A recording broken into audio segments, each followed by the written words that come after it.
अबू बकर सिद्दीक रजी अल्लाह अन्हु के दौरे खिलाफत में मुसलमानों ने अपने अजीम जनरल खालिद बिन वलीद की क़यादत में प्रिजन एम्पायर के कई अहम सूबे फतह कर लिए थे, लेकिन प्रिजन एम्पायर का बादशाह अभी तक मुसलमानों को एक संजीदा खतरा नहीं समझ रहा था। ईरान के सूबा कुवैत और इराक के जुनूबी इलाकों को फतह करने के बाद अब खालिद बिन वलीद और प्रिजन एम्पायर के दारुल हुकूमत ईस्फून के दरमियान ज्यादा फासला बाकी नहीं रह गया था। मुसलमान प्रिजन एम्पायर की पहली फौज को वलाजा के मकाम पर शिकस्त देने के बाद इराक के अहम शहर अल हेरा की तरफ तेजी से बढ़ने लगे। ये सूरत हाल देखकर प्रिजन बादशाह ने अपनी दूसरी फौज को मुसलमानों का रास्ता रोकने के लिए इसी शहर की तरफ रवाना किया। आखिरकार उलीस के मकाम पर दोनों अफवाज आमने सामने आई। ये वो जंग थी जिसके बारे में खुद खालिद बिन वलीद ने फरमाया कि मैंने जंगे मौता में रोमन एम्पायर के खिलाफ 9 तलवारें तोड़ी थी, लेकिन मैंने अपनी जिंदगी में कभी भी उलीस की फौज जैसी कोई फौज नहीं देखी। खालिद बिन वलीद सिर्फ तलवार से नहीं बल्कि दुश्मन के हौसले और जहनियत से भी लड़ते थे। वो अक्सर जंग से पहले दुश्मन के जनरल को अकेले मुकाबले का चैलेंज देते और उसे शिकस्त देकर दुश्मन की पूरी फौज का मोराल तोड़ देते। प्रिजन फौज का जनरल इस हिकमत अमली से अच्छी तरह वाकिफ था, इसीलिए उसने एक चाल चली और रात के वक्त 12 सिपाहियों को जमीन में छुपा दिया। अगले दिन हस्बे तवक्को खालिद बिन वलीद ने उसे मुकाबले का चैलेंज दिया। दुश्मन का जनरल एक मखसूस जगह पर आकर बोला कि यहाँ नहीं वहाँ लड़ते हैं। खालिद बिन वलीद इसके साथ इस जगह पर पहुँचे और मुकाबला शुरू हुआ। जैसे ही लड़ाई शुरू हुई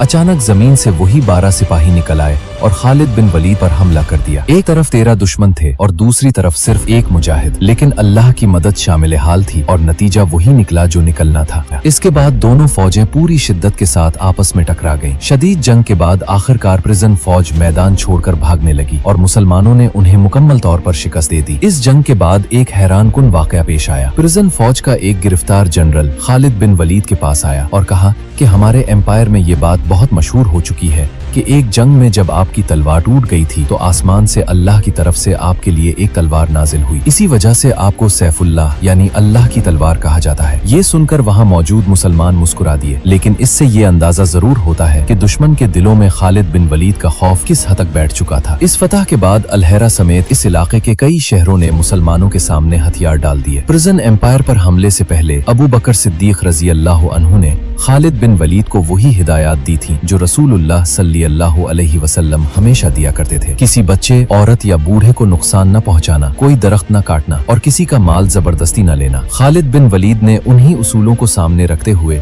फतह के बाद तमाम जायदादें मकामी लोगों को वापस कर दी। उन्होंने इंसाफ का ऐसा निजाम कायम किया जिसमें ताकतवर लोगों को भी आम अफराद की तरह सजा दी जाती थी। उन्होंने सूद का निजाम खत्म कर दिया और अदलो इंसाफ को फरोग दिया। यही वजह थी कि जिस शहर को वो फतह करते वो तबाह होने के बजाय मजीद मजबूत हो जाता। यहाँ तक कि जो टैक्स जजिया उन्होंने मुकर्रर किया वो इस टैक्स से भी कम था जो पहले लोग प्रिजन बादशाह को अदा करते थे। ये सब कुछ देखकर पेर्ज़ेन अवाम हैरान रह गई। वो शहर जो पहले मुसलमानों के खिलाफ आखिरी दम तक लड़ते थे अब आहिस्ता आहिस्ता सिर्फ थोड़ी सी मुजाहिमा के बाद ही सरेंडर करने लगे और जजिया टैक्स भी खुशी से अदा करने लगे। अब खिलाफत राशिदा पेर्ज़ेन एम्पायर के इस पूरे इलाके पर कब्जा जमा चुकी थी। ये जुलाई 633 का वक्त था और जुलाई से लेकर सितंबर तक पूरे 3 महीने गुजर गए, लेकिन मुसलमानों और पेर्ज़ेंस के दरमियान कोई बड़ी जंग नहीं हुई, क्योंकि एक तरफ खालिद बिन वलीद नए फतह शुदा इलाकों में इस्लामी कवानीन नाफिज करने में मसरूफ थे और दूसरी तरफ पेर्ज़ेन बादशाह दूर दराज इलाकों से नई फौज जमा कर रहा था। जब हालात कुछ हद तक कंट्रोल में आए तो मदीना में मुसलमानों के खलीफा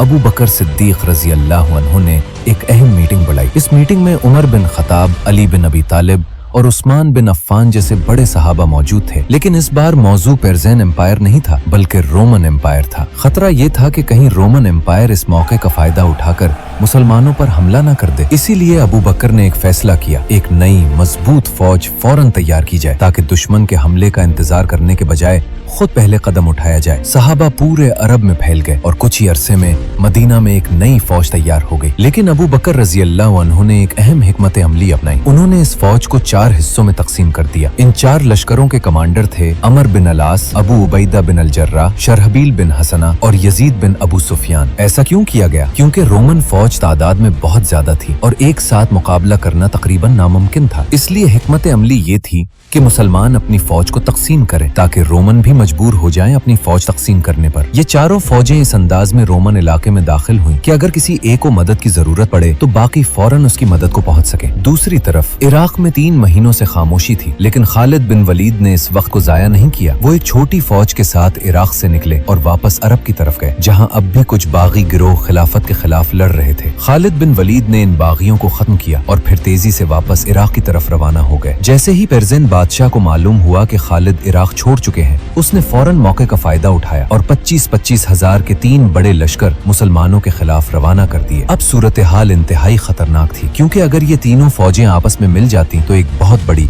तकरीबन 75,000 फौज बन जाती, जिसे शिकस्त देना तकरीबन नामुमकिन होता। यही वो लम्हा था जहाँ खालिद बिन वलीद की जहानत और हिकमत अमली सामने आई। उन्होंने अपने जर्नैलों की एक मीटिंग बुलाई और एक ऐसा प्लान बनाया जो तारीख में हमेशा याद रखा जाएगा। खालिद बिन वलीद ने अपने जासूसों की मदद से ये अंदाजा लगाया कि 2 हफ्ते बाद ये तीनों पेर्जियन फौजें कहाँ होंगी। फिर उन्होंने अपनी फौज को 3 हिस्सों में तकसीम किया। एक अपने पास रखा, दूसरा काका बिन अम्र के हवाले किया और तीसरा अबू लैला के सुपुर्द किया। हर एक के पास तकरीबन 5,000 सिपाही थे। उन्होंने दोनों जर्नैलों को हुक्म दिया 2 हफ्ते बाद बिल्कुल एक ही वक्त पर इसी जगह पर पहुंचना है। प्लान ये था कि तीनों फौजें अलग अलग सफर करें और ऐन वक्त पर एक जगह जमा होकर दुश्मन पर 3 तरफ से हमला करें। अगले 2 हफ्ते तक पूरे इराक में किसी को मालूम नहीं था कि मुसलमानों की फौज कहाँ गायब हो गई है। और फिर 2 हफ्ते बाद रात के अंधेरे में बिल्कुल तयशुदा वक्त पर खालिद बिन वलीद अपनी फौज के साथ इस मकाम पर पहुंच चुके थे। उन्होंने एक छोटी सी आग जलाई और सामने पहाड़ की तरफ इशारा की। कुछ देर बाद काखे बिन उमर की दूसरी फौज ने भी आग जलाई और फिर तीसरी फौज ने भी यही इशारा दिया। इसका मतलब ये था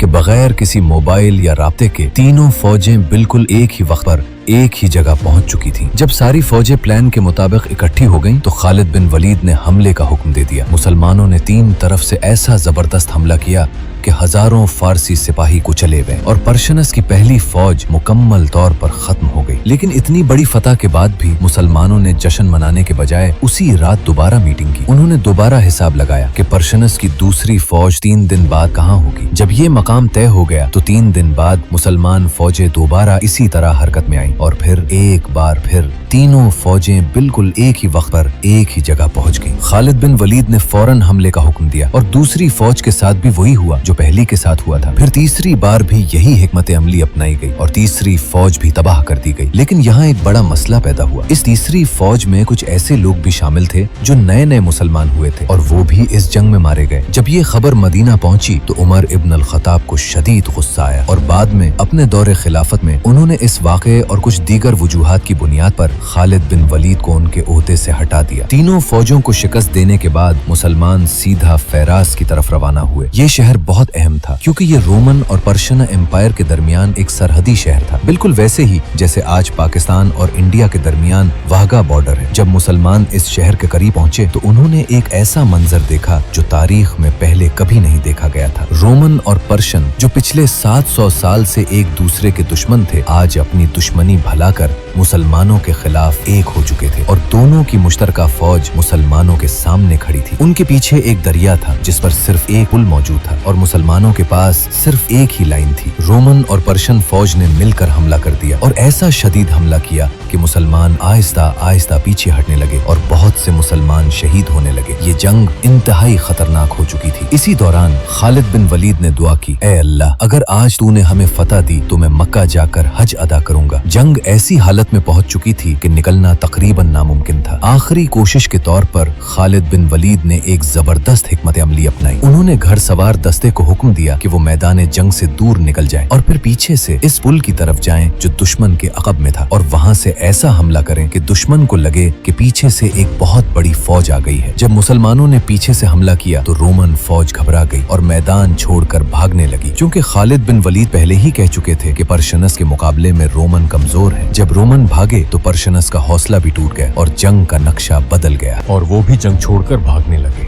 और इस तरह अल्लाह ने खालिद बिन वलीद की दुआ कबूल कर ली और मुसलमान जंग जीत गए। लेकिन अब खालिद बिन वलीद को भी अपना वादा पूरा करना था, इसीलिए उन्होंने अपनी फौज को इस शहर से वापस अल-हेरा की तरफ जाने का हुक्म दिया और खुद इस फौज के बिल्कुल पीछे चलने लगे। जैसे ही फौज कुछ आगे बढ़ी, खालिद बिन वलीद बगैर किसी को बताए सिर्फ चंद साथियों के साथ इराक के सहरा के रास्ते तेजी से मक्का की तरफ रवाना हो गए, क्योंकि ये दिन हज के थे। रास्ते में उन्होंने न के बराबर आराम किया और बहुत कम खाने के साथ मुसलसल सफर जारी रखा। यहाँ तक कि वो मक्का पहुंच गए। मक्का पहुंचते ही उन्होंने अपना चेहरा छुपाकर खामोशी से हज अदा किया और फौरन अपने घोड़े पर सवार होकर